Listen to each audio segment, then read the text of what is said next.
Pretty sure we sexted, like, everything before him and her broke up. Hey guys, look at this shirt. It says chill with that misogyny. So funny. Got it from this store called Green Box Shop.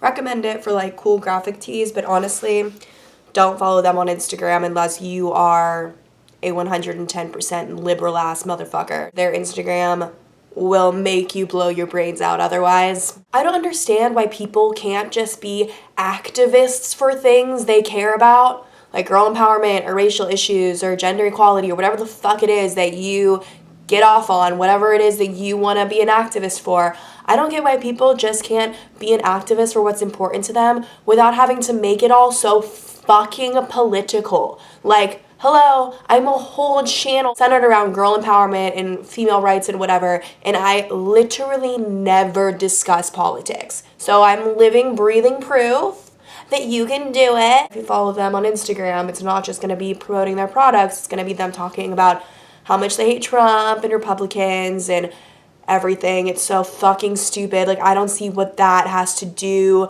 with your activism and the products that you're selling. It just makes you look like a hateful person if you like bash like one group of people, even if like you don't agree with that group. Like, all the different groups are what make up the United States. I don't know, really fucking aggravating to me. Anyway, today I thought I would share the story of how me and my ex-boyfriend met, and I have like briefly discussed like bits and pieces of this story in other videos that I've made about him. If you don't know about my ex-boyfriend, my crazy cheating coked out ex who I dated through high school long distance, who cheated on me with a bunch of fucking whores, yeah, I'll link my videos about him below. I just thought I would make like the full video story time of how we met because I haven't done a story time in a while, and I just think this story is very interesting because I think it proves that you can meet someone anywhere, anytime. Like, I really do think that you meet people when you least expect it and at the most random places, most random times in your life. So I think this story will kind of like prove that theory, and also just to like reflect back on like how big of a piece of shit my fucking ex was from literal day one. But since I was only 14 in 8th grade, so naive in La La Land, I literally didn't know anything about boys. The most I knew about boys was like having crushes on them. Like, literally, if I ever had a crush on a boy, the chance of that same boy liking me back was about a 2% chance, so never.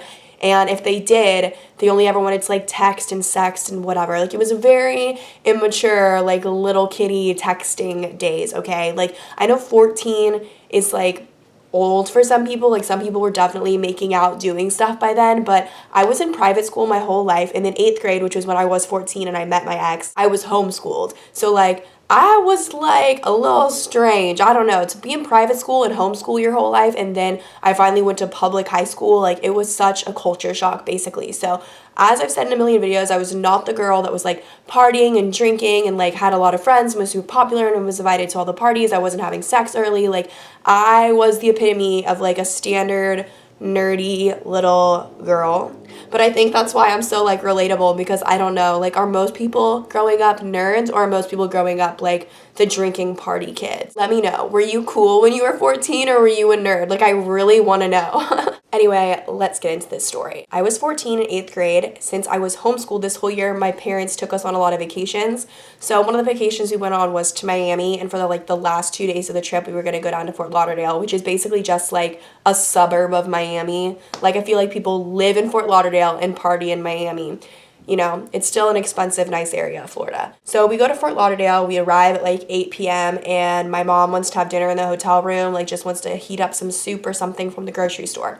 So there was a WINN DIXIE right by our hotel. My dad and my friend and I went to the WINN DIXIE to find stuff for dinner. So my best friend of this period of my life was also homeschooled with me, so she would come with us on a lot of the trips because, like, why the fuck not? Me and my friend got all cute just to go to the grocery store because, like, I don't know, when you're in middle school you care so much about looking cute. I still remember exactly what I was wearing. I was wearing skinny jeans with like British flag pattern on the back pockets, and I was wearing a 3/4 length floral like baseball tee, and on the front it said like love never dies. Pretty sure that's what it said. And I had like acne, and like my hair wasn't good, and my makeup was like a light shimmer eyeshadow and mascara and lip gloss. Like, I was not fucking cute, y'all. Honestly, I think I have a picture of me from that fucking night. Hold on, let me see if I can find it.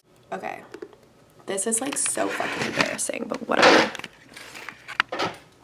Y'all, look at me. I thought this face was like a cool, like sexy face.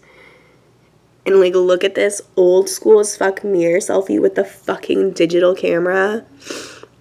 Oh my fucking God. I still have that same bedroom if y'all can identify that mirror and selfie angle from my Instagram. As you can see, like, I was not that cute yet, y'all. I was not in my prime. I was a dorky little fucking kid. Anyway, we're just like in this WINN-DIXIE trying to buy some like soup or whatever to heat up in the hotel microwave.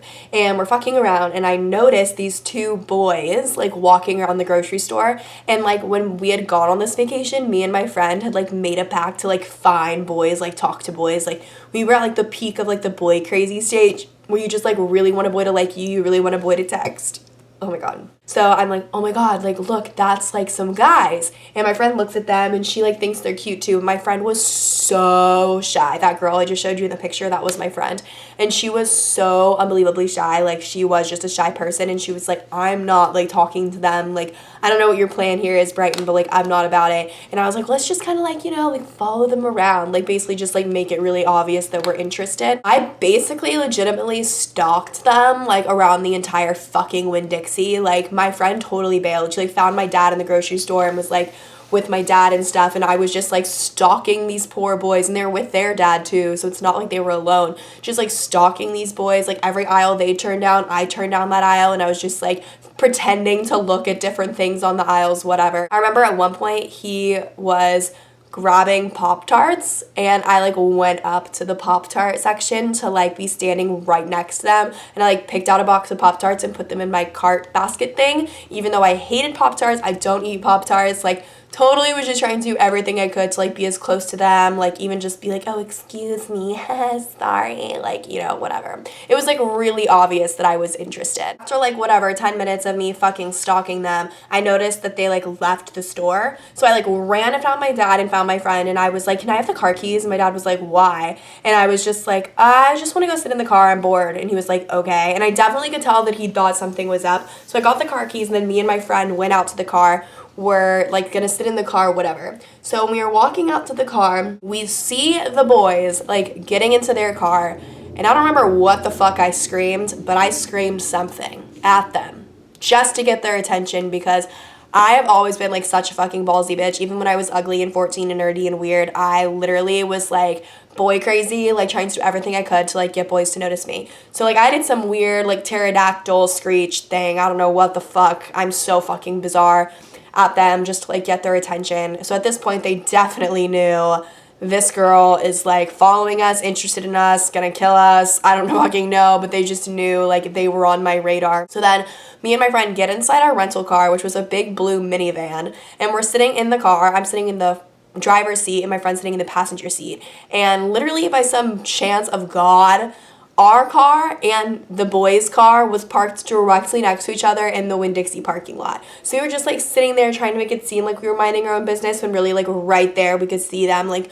loading their car with groceries, whatever. I don't know if I was trying to decide like if I was going to say something, and like I kind of knew that I wasn't, because I like wasn't that ballsy, and like they were with their dad and blah blah whatever. And like it wasn't like I was trying to like get their numbers or anything. Like I live in Texas, like I'm on vacation. I just thought it was kind of interesting to like fuck around with cute boys in the WINN-DIXIE, because I was, again, really immature and fucking weird. And that was that. They literally got in their car and drove away. And I was just like, oh my God, like, what the fuck? And my friend was like, oh my God, what the fuck? You're so fucking weird. Like, what the fuck? Who does this? Like, they obviously think we're so weird, whatever. And so then we're just sitting there in my car, and the next thing I know, their car pulls up, like, right beside us again. And my friend goes, oh my God, they're back, they're back, they're back. So I look, and they're back. And at this point, my dad is also at the car, and he's loading the back with groceries, like in the trunk of the car. So he's not like really paying attention to like what we're doing in the front of the car. He definitely doesn't think we're talking to like the people in the car next to us. And the guy who ended up being my boyfriend rolls down his window and like kind of shouts to me from his car, hey, like, do you have a number? And I like couldn't really hear him, so I like quickly got out of the car to go like lean my head inside his car where he'd rolled down the passenger side window, because I didn't want my dad to like hear him talking to me. because I didn't want to like get in trouble for like talking to strange boys. So I get out of my car, go, lean my head in, like literally from waist up, leaning my whole fucking body inside of this car, which is like stranger danger. Do not approach strangers' cars. Do not put half of your body inside the stranger's car. Don't fucking talk to the stranger. Abort mission. This is horrible advice, okay? So I'm like leaning inside his car, and he's like, hey, do you have a number? And I was like, yeah, sorry that we were stalking you in there. That's literally what I said. And he was like, oh, no problem. Like, I was kind of stalking you too, which like obviously is a lie. I'm just so uncomfortable. And in this whole weird, awkward 10-second conversation, I never even mentioned my name, and he like told me his name because I was just so nervous and like trying to be so cool.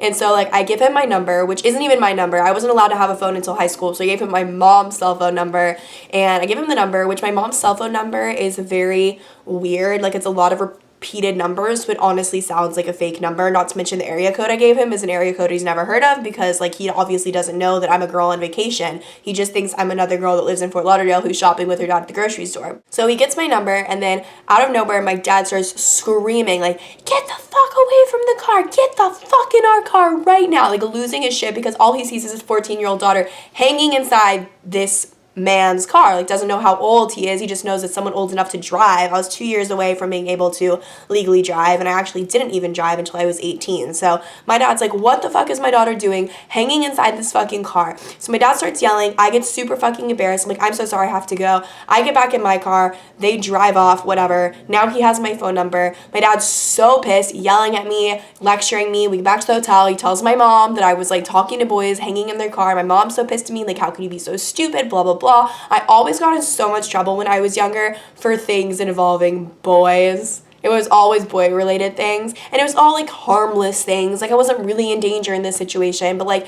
still, as a parent of, like, a 14-year-old girl, you're like, no, you fucking cannot put half your body inside a stranger's car. Like, what the fuck are you doing? I was in so much trouble.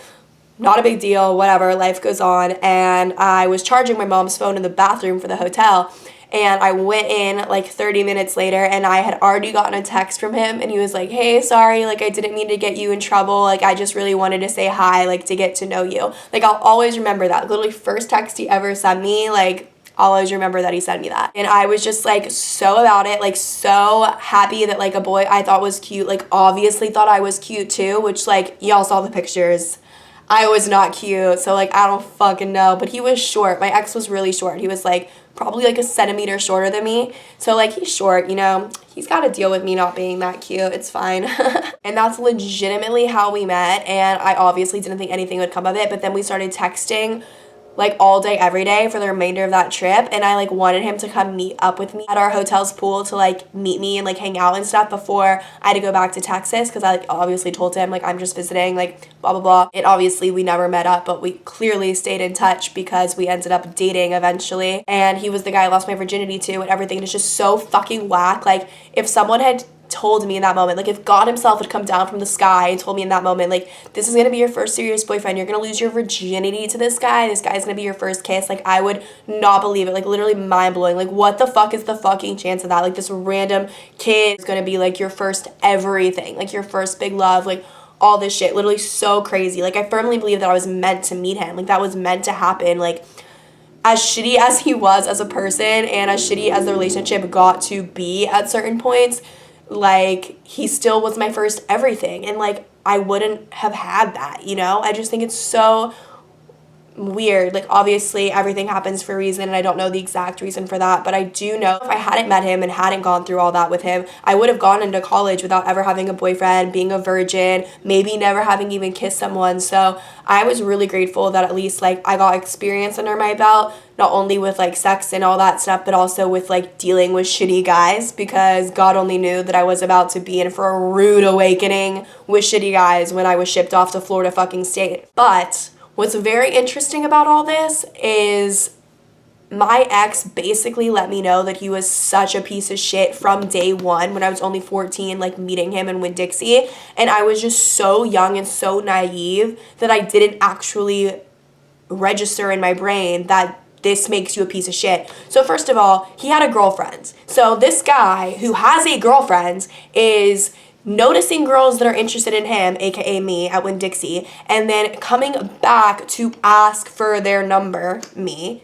Like, so inappropriate. Like, you should not be talking to girls, asking for girls' numbers when you have a girlfriend. Like, you piece of shit. And I remember after, like, 2 days of texting, I texted him, like, do you have a girlfriend? Like, expecting him to obviously say no. And he was like, haha, yeah, I do. And I was like, what the fuck? Like, what am I supposed to do now? Only can be friends then because, like, you have a girlfriend and, like, I obviously can't say or do anything flirty, which we weren't supposed to. But he definitely was so flirty with me. I'm pretty sure we sexted, like, everything before him and her broke up, which is also shitty on my part that I was like the other woman. But like when you're only 14, like you're not thinking about how like you're fucking up a relationship. Like you're just like, oh my god, I like this boy, like why doesn't he like me? Like maybe he'll break up with his girlfriend one day and date me. And he would tell me that like his girlfriend would get really mad at him for texting me, obviously, because she's like, who the fuck is this girl you're texting all the time? Because like me and him would text 24/7, okay? Like, she had to fucking know, like, that you're texting someone else all the fucking time. And he told me that he told her that I was his cousin. So, like, he was lying to her to hide his, like, side chick, which I guess was me.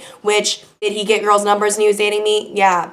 Did he cheat on me? Yeah. Did he lie to me about who the fuck girls were so that he could talk to them, fuck them, whatever? Yeah. Like, he literally did to his ex with me all the things he did to me with other girls. Like, he was showing me from day one his true colors. I'm the type of guy that gets other girls' numbers. I'm the type of guy that flirts with other girls, sexts other girls, maybe fucks other girls. I'm the type of guy that lies to my girlfriend about who I'm talking to. Such a huge piece of shit, but I was so naive. I was just like, oh, well, maybe he really likes me and his girlfriend's a huge cunt and, like, he's just waiting for a good opportunity to break up with her and then, like, me and him can be together. And that's literally what happened. Like, there eventually was a time that him and her broke up, like, maybe a year after him and I met, and then he texted me being like, we broke up, and that's when, like, him and I really started, like, pursuing it as something real, you know? Which is, like, again, in my case, when him and I broke up, he started dating / fucking a girl that he definitely fucked while we were still together. So, like, he just kind of cheats on the girls he has and then gets with one of the girls he was cheating with the second the relationship ends because he's such a fucking piece of shit. I just think it's very interesting to reflect back now, because now in my life, if I met someone who got someone's number and they told me they had a girlfriend, I'd be like, you're a piece of shit. Why the fuck did you get my number? Fuck you.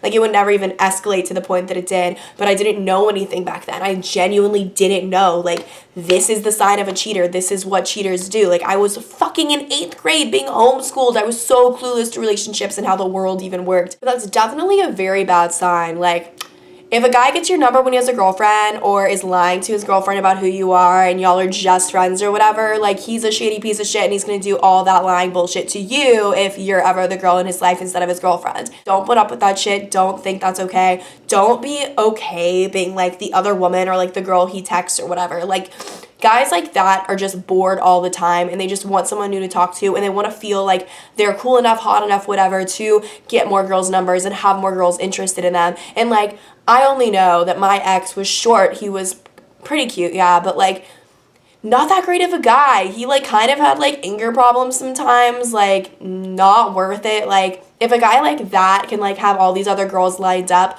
which he is that kind of guy. He's always had other girls lined up, and he always will. Like, he's dating a girl right now. For sure, he's cheated on her, will cheat on her. Like, that's just in his blood, I guess. I guess he's just one of those types of guys. It just goes to show that really any guy is capable of really shitty things, because if you ever met my ex or saw my ex, like, on paper, you wouldn't think he'd be, like, that type of guy, and he is the epitome of that type of guy. I think I learned a lot from that relationship, obviously. Like, that was 4 years of hell, shitstorm, craziness, flying to Florida and back, all that shit, all because I decided to stalk a guy for fun in a WINN-DIXIE grocery store in Fort Lauderdale when I was on vacation during my homeschool year. You will meet people when you least expect it. Besides Brandon, who I, like, loved and will fucking add me on Snapchat and still talk to me, I met him on Tinder, which is, like, the only person from Tinder that I've met that was, like, worthwhile. But Brandon has shown his true colors and is also a piece of shit because he always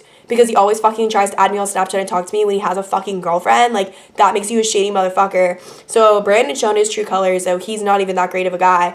But all the, like, relationships or guys that I've been serious with have been guys that I've met in real life, which is why I'm, like, really anti-dating apps, honestly. Like, one of the reasons why, at least, because, like, just from my past life experiences that I can reflect back on, like, all the, like, influential, life-changing men that I've had in my life and people that I met in real life. My ex, I met at a WINN-DIXIE. Total chance of fate. Like, what the fuck is the chance of that being in the same place at the same time? The guy I dated briefly last year, I met him at Austin City Limits Music Festival in the crowd. Like, there are literally over 100,000 people at ACL Fest. And I was standing in a crowd of so many people just right by someone that I ended up having a connection with and dating.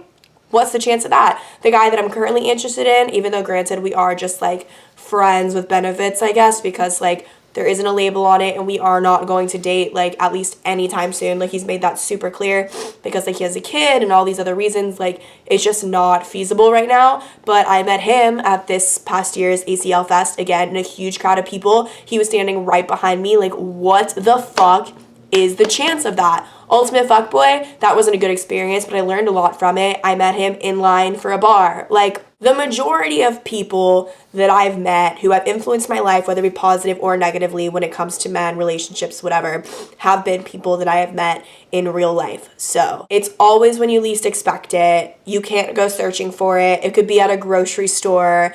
Even if it's a good relationship, bad relationship, whatever it is, you're gonna learn from it. So it's really just up to the universe, like when certain people are supposed to come into your life. And I just think it's so fucking bizarre. How bizarre is that? Like, in a WINN-DIXIE. Like, what if I had gone to the grocery store 10 minutes earlier or 10 minutes later, or if he had? Like, we were clearly meant to meet. Like, there's some things that you just can't avoid if the universe wants it to happen for you. So I just wanted to share that story. I love you guys, and I will see you in the next video. Bye.